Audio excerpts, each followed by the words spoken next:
Vamos fazer aqui um quiz para saber. Eu creio que tem a possibilidade de ser book, se eu me lembro da última vez que eu entrevistei você, mas pelo português brasileiro, todo mundo deve te chamar de Bush. Como é que é isso, João Marcos Bush? Eu não me importo. É book, É book. né? Com a pronúncia como se fosse um K. A pronúncia original é Buch, né? Que significa livro, né? Em alemão. Mas eu sou brasileiro. Então é book ou Bush. Bush eu prefiro não muito, porque faz uma remessa aí ao presidente dos Estados Unidos. Pessoal aí do norte que não me agrada muito. Mas tanto faz, é book, Bush, o Bush. Olha, mas o teu sobrenome ele está de maneira indelével ligado aos direitos humanos e a um sopro de civilidade no universo da prática do direito no Brasil, dessas questões. Você luta tanto, você defende com tanta firmeza e doçura, eu diria assim, os direitos dos presos, né, que são majoritariamente jovens pretos e que têm os seus sonhos interrompidos em função de crimes bestas, né? E você lida com isso, lidou, né? Porque agora, deixa eu apresentar primeiro aqui para vocês, desembargador substituto do TJ de Santa Catarina, Tribunal de Justiça de Santa Catarina, autor, mestre em ciência jurídica, criminólogo, formador da ENFAM, antirracista, defensor dos direitos humanos. Você me disse que saiu agora daquele trabalho com as questões de condenação penal, né, de direito penal, e entrou numa Câmara de Direito Comercial. Você quer falar para a gente rapidamente como é que é essa transição? É a carreira, né? Eu atuava no primeiro grau na comarca de Joinville, que fica no norte de Santa Catarina, é a maior cidade de Santa Catarina, é uma metrópole, né? E era juiz da execução penal lá de um grande complexo prisional. E como eu atuei mais de 10 anos, muitos anos, né? Na realidade, eu me especializei, me aprofundei muito na questão carcerária e rodei o Brasil todo, né? A convite em chamados do Conselho Nacional de Justiça, né? E da Escola Nacional de Formação e Aperfeiçoamento de Magistrados, para tratar a respeito do sistema prisional e do quão grave é a nossa realidade dentro desse sistema. A carreira, né, da magistratura implica em você seguir o seu caminho, e o caminho natural é uma ascensão ao Tribunal de Justiça, aos tribunais, né?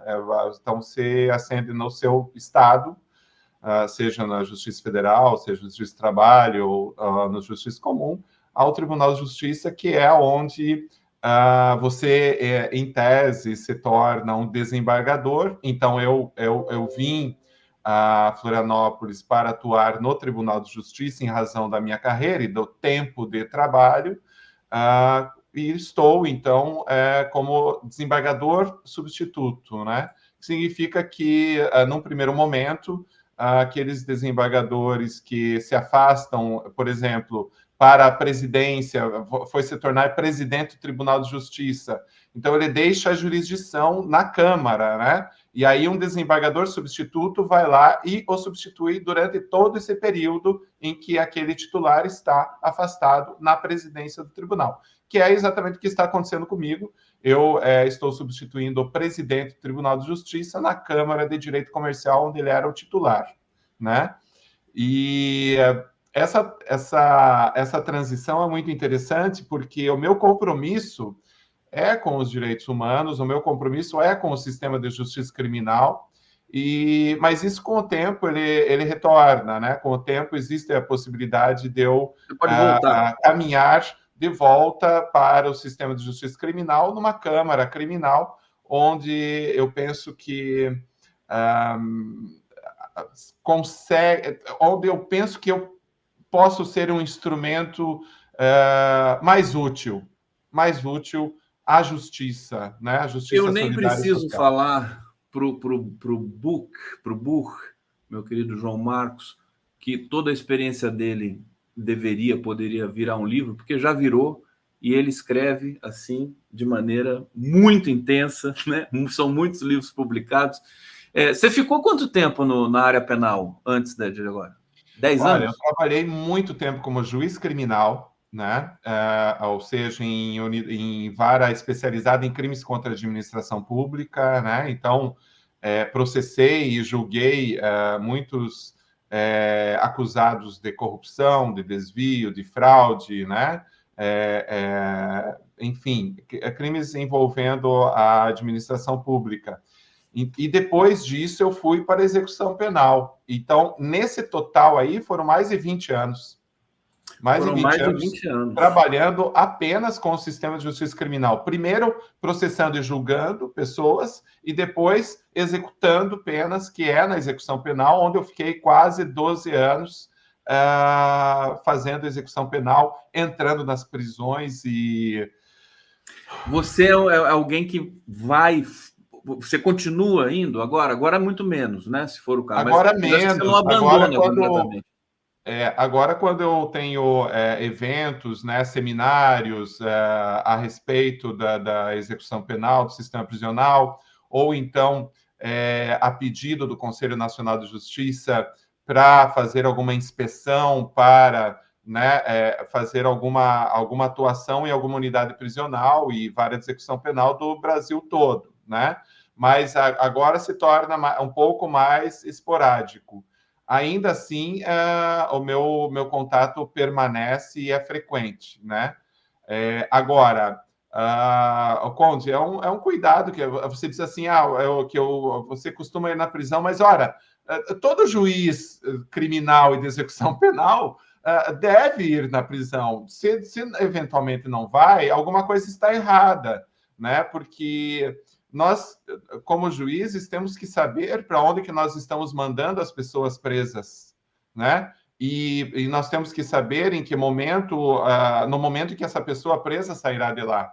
Então, se eu não tiver a noção da realidade de uma unidade prisional para onde eu mando pessoas que ficarão presas, eu serei como que um ET, né? Claro. Um extraterrestre julgando seres humanos terrestres. Não é razoável isso. O juiz precisa, sim, estar muito ligado, muito dentro desse sistema. João Marcos Burr, aqui no 11 News, você sempre... O João Marcos tem redes sociais, são muito intensas, ele é muito caprichoso, você sempre posta histórias, né, recorrentes ali, de experiências que você passou, de experiências de outras pessoas. Então, recomendo, sigam o João Marcos no Facebook e também no Instagram, né? Onde você tem as suas histórias ali, você organiza. E assim, o que eu quero te perguntar é, você sempre publicou ali histórias bonitas, bem-sucedidas, de condenados que tiveram experiência e que com você, e de literatura, enfim, que tiveram acesso a outras possibilidades dentro do sistema prisional e que, de uma certa maneira, se recuperaram, mesmo se ainda eles estivessem presos. Como é que está essa situação hoje? Qual o balanço que você faz desse período que você coletou essas histórias bonitas e da evolução do sistema prisional, por assim dizer? Olha, Conde, a minha comunicação, né, a minha preocupação com a comunicação, da forma como eu tento me expressar e eu tento transmitir as ideias que pertencem às causas a que eu pertenço, que são as causas dos direitos humanos, é um processo de construção longo, no sentido de letramento, né? Letramento racial, letramento identitário, da questão de gênero, e sempre numa busca de uma comunicação não violenta. Quer dizer, uma comunicação... porque discurso de ódio, nós estamos rodeados o tempo todo, é muito difícil. E se você... O Bertolt Brecht conta lá uma história, né, do soldado que estava num país inimigo, de um cidadão que estava num país inimigo, caminhando por por uma rua e ele cruzou com soldados, os soldados falaram assim, você desça, você caminha no barro, porque você não é cidadão do nosso país. E aí ele teve que descer e aquele país estava em guerra com o país dele, né? Essa crônica, esse conto. E aí o personagem ele teve muito ódio ali naquele momento. Ele pensou com ele que o meu país deveria bombardear esse país e exterminar esse país onde eu estou. Só que o tempo foi passando ali, ele voltou a racionalizar e voltou a cair em si e disse, não é. As pessoas aqui são boas também. Eu infelizmente, cruzei com um idiota. Então, na realidade, quando a gente ver um idiota vindo, você tem que virar a rua, você tem que cruzar e passar pelo outro lado, porque senão você acaba se tornando um idiota tão grande quanto.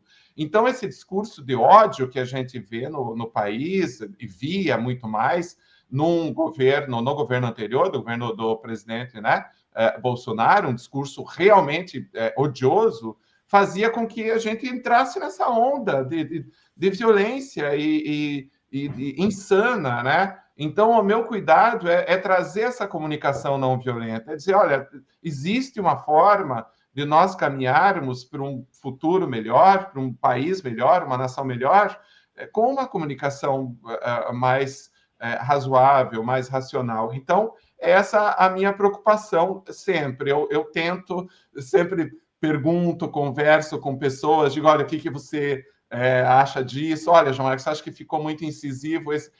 E não que a incisividade seja algo... não, pelo contrário, às vezes é importante que você se imponha, né? A Márcia Tiburi ensina como dialogar com um fascista, né? Então, como que você vai dialogar com alguém que está pisando no teu pé e está te causando dor? Você não vai dizer assim, com licença, por gentileza, pare de pisar no meu pé porque está doendo. Não, você empurra a pessoa para que você se salve, né? Então, tem tudo isso, mas a minha ótica é realmente caminhar por esse vale da comunicação não violenta. Você me pergunta sobre todo o resultado do que eu tenho visto ao longo de muito tempo. E sinto muito dizer, Conde, não melhora, as coisas só pioram. No sistema prisional brasileiro, não importa, só muda o CEP. Parece que, infelizmente, não temos uma concepção do fenômeno da violência, da origem da violência, de como ela se forma, como ela afeta nossas vidas, e nós lançamos isso tudo num grande balaio que é a segurança pública e as prisões imediatas de muitas pessoas. Claro que desde janeiro de 2023 nós retornamos a uma democracia, a um governo democrático, que eu já disse que abandonou, um governo que não tem discurso de ódio, é um discurso de afeto, discurso de bondade, de amor. Então, é muito importante isso, e isso nos trouxe um alívio. Porém, no sistema de justiça criminal e na percepção de como avaliar a questão da violência, especialmente a violência urbana, eu não vejo ainda uma evolução, eu não vejo ainda algo concreto de política de Estado para entender que violência, segurança pública, tá? Não é a guerra contra a droga, não é subir o morro e entrar em confronto com facções criminosas.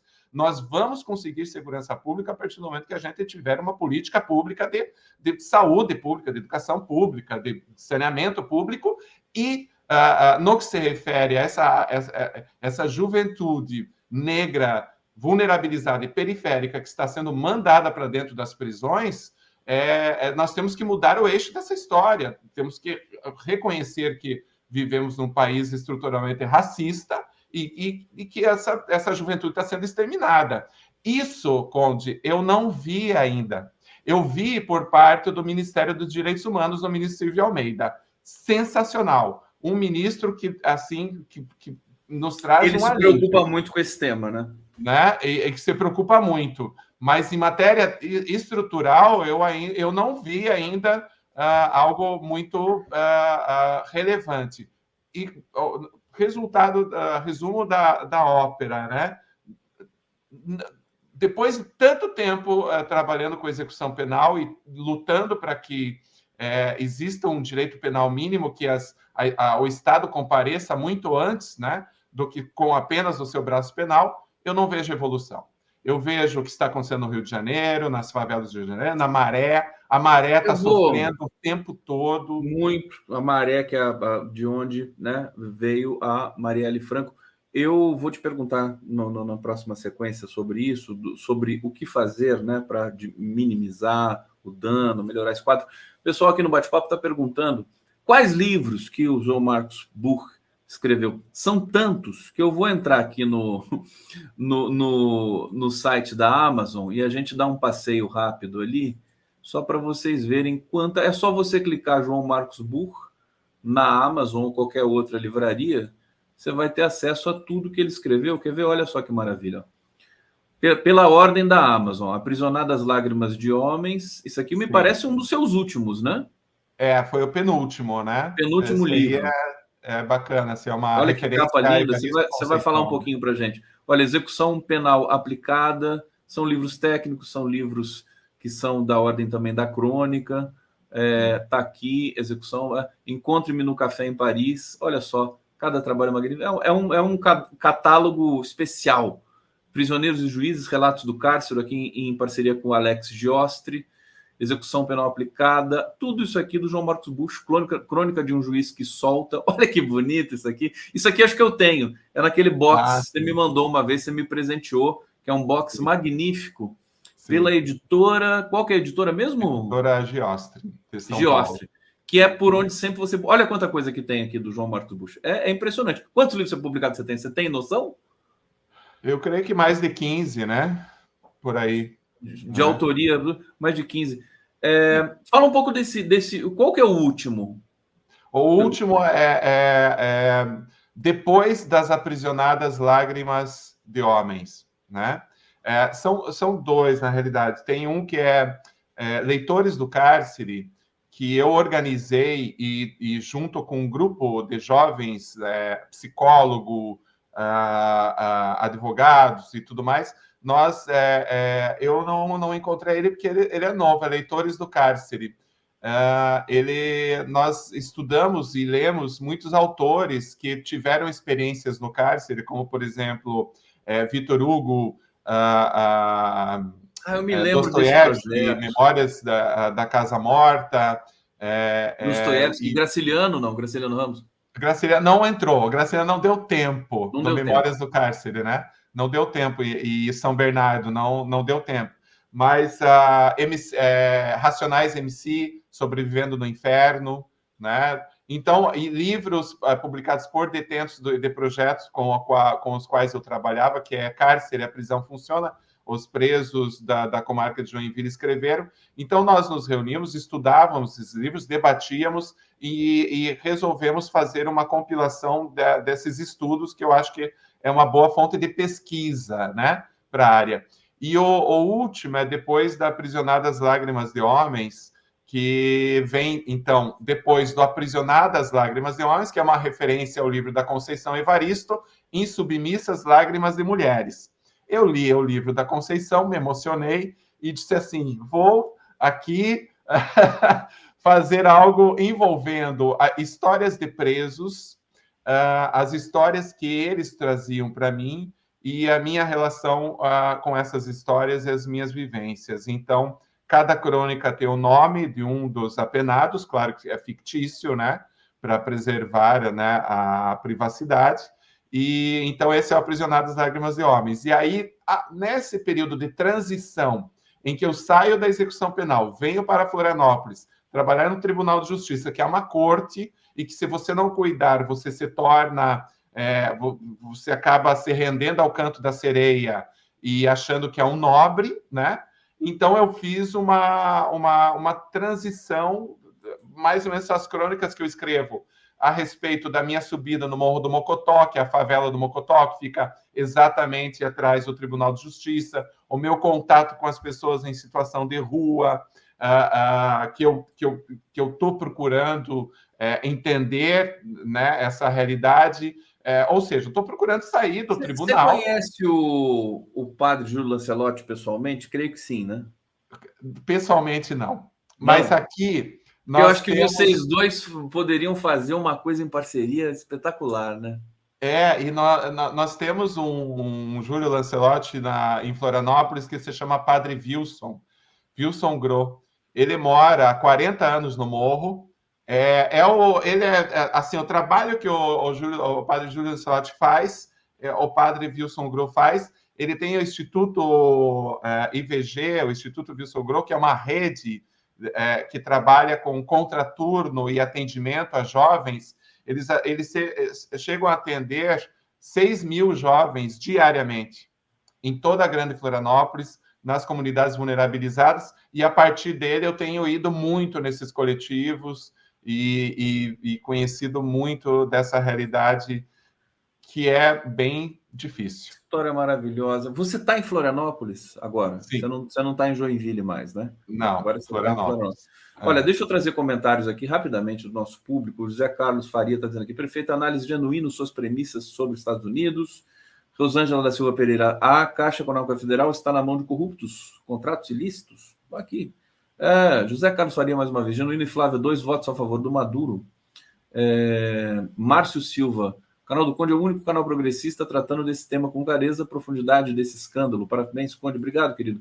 Miriam de Souza Dantas: obrigado, Conde, por apresentar uma pessoa tão rica de conhecimento e experiências. Está se referindo aqui ao João Marcos Burr. E Cecília Loura Lazarete: Conde sempre com convidados ímpares. Muito bom. Parabéns, juiz humanista. O João Marcos Burr é uma referência muito forte para o país inteiro.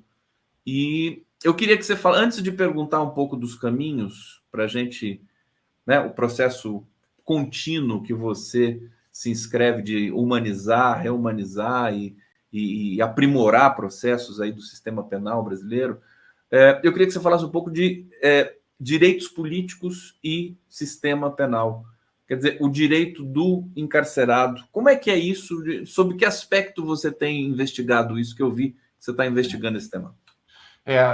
Na realidade, Conde, assim, por isso que eu digo que a gente tem que, quem atua, o magistrado, né, atores jurídicos que pensam o sistema prisional, precisam ir nas cadeias, porque às vezes parece efetivamente uma utopia falar em direitos políticos de pessoas que estão presas, porque elas precisam comer, elas precisam de pão, elas precisam de água, elas precisam de energia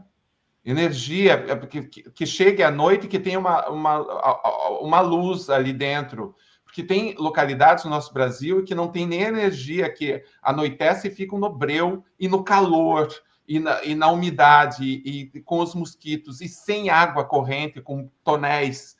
E trabalhadores do sistema que estão em petição de miséria, que estão no processo de adoecimento, de embrutecimento, que estão ali tentando lidar com aquela situação prisional, às vezes 2 policiais penais num pavilhão com 500 presos, e aquele pavilhão não tem espaço, então é tudo muito, muito grave, é muito terrível. E aí você diz assim, não, mas direitos políticos que desaguam na possibilidade de votar, né? Na possibilidade de votar no seu candidato. Como isso, se aqui não tem espaço nem para respirar direito, agora querem colocar uma urna aqui para o preso votar. E efetivamente o que acontece? A nossa Constituição, claro, ela traz ali uma restrição a quem está cumprindo pena. No período de cumprimento de pena, ele não teria essa possibilidade de votar. Mas no nosso país existem cerca de 800 mil pessoas presas, das quais 1/3 ainda não foram julgadas e não foram condenadas, ou seja, são pessoas presas em caráter provisório. Essas pessoas têm o direito de votar, têm o direito de exercer a sua cidadania, porque elas não foram condenadas ainda. Elas, muito embora estejam presas, respondendo o processo presas, elas não podem ser consideradas culpadas. Então, elas têm direito a exercer esse voto. E a questão é, o Estado acaba não dando os tribunais regionais eleitorais tentam, os juízes eleitorais tentam fazer com que as pessoas não julgadas em definitivo possam votar, é isso? para que possam votar. Só que para isso precisa de toda uma estrutura, uma lógica, e aí o Estado não comparece com isso, e aí fica resistindo, e aí chega no dia do pleito, a urna não foi instalada e o preso não vota. E ninguém vai se insurgir por isso, porque são pessoas invisibilizadas, são pessoas que não têm voz, seus familiares não têm voz, e isso fica por isso mesmo. Então, na realidade, se a gente entendesse que a pessoa que está presa, ela perde o seu direito de ir e vir, a sua mobilidade, mas para por aí. É isso. Né? É essa a restrição. Ela não perde a sua dignidade humana. Nenhum ser humano tem a possibilidade de perder a dignidade humana. E existe uma lei, que é a Lei de Execução Penal, que é de 1994, né? 1984, que prevê uma série de coisas ali, que, por exemplo, o trabalho, a educação, que tem que ter uma cama, que tem que ter uma alimentação, está tudo lá na lei, né? E a gente acaba passando por cima disso e fazendo de conta que a lei, dentro do sistema prisional, não precisa ser cumprida, quando na realidade é onde mais precisaria ser cumprida. Cumpra-se a lei dentro do sistema prisional. E isso não é feito. Então, o preso, a partir do momento que ele entra do portão para dentro, é um salve-se quem puder, muitas vezes um estado de natureza em que ele não sabe se ele vai sair vivo de lá ou não. Você deve sofrer muito com isso, né? E fiquei imaginando aqui, durante aquela discussão da saidinha e tudo mais, você deve ter sofrido muito também com baixo nível do que foi aquilo sobre as saidinhas, que, aliás, não sei se mudou tanto quanto preconizavam ali os deputados conservadores, ultraconservadores. Mas vamos aproveitar esse bloco final, querido João Marcos Burr, para você dizer para a gente o seguinte: qual o caminho agora seguir, né, do pressuposto de que nós partimos agora de um governo que é democrático, que tem compromisso com a democracia, enfim, que tem alguns setores que conhecem os problemas e tudo mais, sobretudo o setor carcerário, que acho que está esperando há muito tempo, o setor carcerário brasileiro, a um olhar mais humanizado, né? Acho que é uma coisa mínima que a gente podia oferecer. E nós temos tecnologia social e intelectual para isso, né? O que fazer?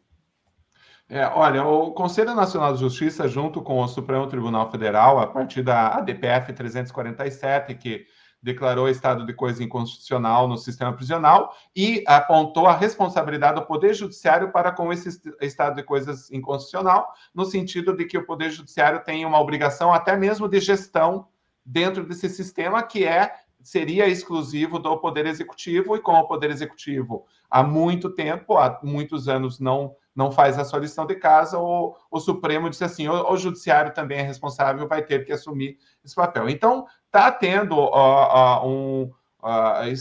virão alguns planos de desencarceramento, né, de limitação de encarceramento, enfim, essa situação terá que ser resolvida. Só que eu penso que enquanto o Poder Executivo não trouxer um projeto de desconstrução da cultura do superencarceramento, da cultura de que justiça se faz com prisão, pura e simplesmente, quando na realidade a justiça social e solidária ela é muito anterior a isso, e a prisão acaba sendo muitas vezes uma injustiça. E veja, eu não estou passando a mão na cabeça em ninguém, não estou dizendo com isso que eu sou a favor da violência, pelo contrário, eu quero que todos nós tenhamos uma vida feliz, e uma vida feliz, ela passa por segurança e por integridade física. Eu não quero ser violado, né, na minha integridade, a minha família, as minhas coisas. Então, nesse caminho, por uma questão de inteligência e por defesa mesmo dos direitos humanos, é que o meu discurso é que nós temos que tirar o foco do encarceramento e das prisões e olhar por outro lado. Eu penso que nos anos 2011, 2012, no governo Dilma, teve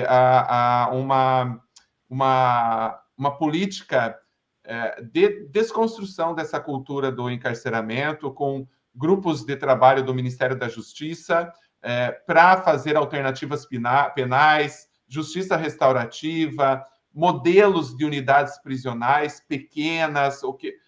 Existiu uma vontade e um plano de Estado. Só que isso não caiu por terra em 2016, quando do impeachment. No governo Temer foi paralisado, no governo Bolsonaro foi um horror, uma tragédia, e agora a gente espera que isso seja retomado, que essas políticas que já estavam acontecendo ali nos anos 2011, 2012, sejam retomadas. É o que nós esperamos. Por isso que eu digo, eu vejo isso muito forte no ministro Silvio Almeida, porém ele é um ministro, né? É uma pessoa, tem que ter o Lewandowski junto, não? O ministro Lewandowski está ainda iniciando, né, todos esses projetos e talvez esteja destinando muita atenção na questão da polícia e de combate e talvez precise olhar um pouquinho mais para o sistema prisional para dizer, poxa, vamos ver o que a gente pode fazer aqui. Você precisa ir lá, o Burr, você precisa ir lá em Brasília e conversar com o Lewandowski pessoalmente. Tem que pedir uma audiência lá. Lewandowski, conversar um pouquinho com a sociedade brasileira, inclusive também através dos passos importantes do Silvio Almeida, esse com quem você deve ter uma interlocução mais forte, pelo que eu senti aqui. Olha, o pessoal amou a sua presença aqui. Aliás, te chamei aqui por tantas razões, por estar com saudade, porque o tema é importante, e para trazer um pouco de leveza também para o nosso debate, porque você sempre traz isso, um tema tão difícil, e você transmite isso, João Marcos. Olha só, Lúcia Barroso, que espetáculo, entrevista, como precisava ser em TV aberta, sociedade não tem noção sobre isso, parabéns, Conde, pelo excelente convidado. Miriam de Souza, obrigada por trazer o João Marcos Burr, tão sensível, rico em experiências e conhecimento. Maria Dulce Brito Gomes, que maravilhoso esse trabalho junto aos detentos. Que humanista, o doutor João. Vocês não sabem nem no começo da conversa, aqui tem tantos relatos, tantas coisas bonitas. Sigam o professor, vou chamar você de professor. Você é professor também, né, João Marcos? Também, é professor na escola de desembargadores, né? Uhum. Sim, na escola de formação. Uhum. De formação. Tem mais um comentário chegando aqui, deixa eu ver. Maria do Socorro Souza, alternância no poder da Venezuela seria uma catástrofe. Isso aqui é outro assunto, então tá bom. O seguinte, o Altamiro Borges já está aqui, meu próximo convidado. Vou pedir para ele abrir a imagem para eu poder colocá-lo aqui no nosso mosaico. Para terminar, a descriminalização da maconha, para você, vai ter impacto importante nessa situação toda? É difícil responder, mas eu penso que não. Na questão do sistema prisional, não. Porque quem tem o poder é o policial de ponta. E o policial de ponta é ele que vai decidir quem trafica e quem é usuário. Então, o rapaz negro na favela pode dizer, não, eu sou usuário. Ele vai dizer, não, você está traficando e você vai preso. E o jovem da classe média, da Zona Sul, da Vieira Solto, do Leblon, pode estar lá com 100 comprimidos de êxtase que ele vai dizer, não, você é usuário. Então, nesse ponto aí, não vai modificar muita coisa. Agora, é emblemático, sim, é um recado que o Supremo dá, dizendo, olha, esse caminho aí da criminalização não está funcionando, essa fórmula não equaciona, a saúde pública não melhora e o tráfico não diminui, então nós temos que abrir os olhos e verificar. Como nos Estados Unidos, muitos estados lá já têm essa descriminalização. Na Europa é muito natural a questão do uso da cannabis como óleo. Quer dizer, é um dogma amando, né? Amando, que a gente sabe que isso vem, é uma ideia que vem, que nos é imposta, né? E que a gente tem que desconstruir isso aí. E a questão do sistema prisional, ele teria um fôlego se nós olhássemos pelo lado da saúde pública e da educação pública e não da segurança pública, a questão das drogas, todas elas, né? Desde o açúcar até a nicotina, a bebida alcoólica, a cocaína, a maconha, o crack, tudo isso aí é droga, as drogas listas das drogarias, né?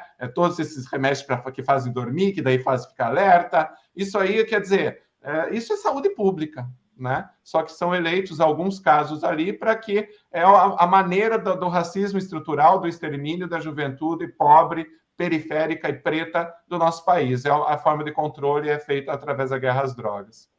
Fantástico, arrepiado aqui, João Marcos Burck, sempre bom te receber. Espero em breve vê-lo novamente para a gente debater Brasil, debater essas questões. Altamiro Borges chegando aqui. Fantástico. Você conhecia o João Marcos Burck, né? Já tinha coisa, mas não conhecia assim de tete a tete. Tete a tete. Tem que levar para o... Prazerzão em conhecê-lo e parabéns aí pela... Eu peguei só trabalho emblemático. Eu me lembro até hoje, vou mencionar aqui o Xixo, Wilson Ramos Filho, que foi quem me apresentou, quem me mostrou o trabalho do João Marcos Burck. Um beijo para o Xixo, saudade também. João Marcos, sucesso aí, estou à disposição sempre, precisar, e seguimos juntos para um país melhor. E agora a gente pelo menos respira um pouco melhor, né?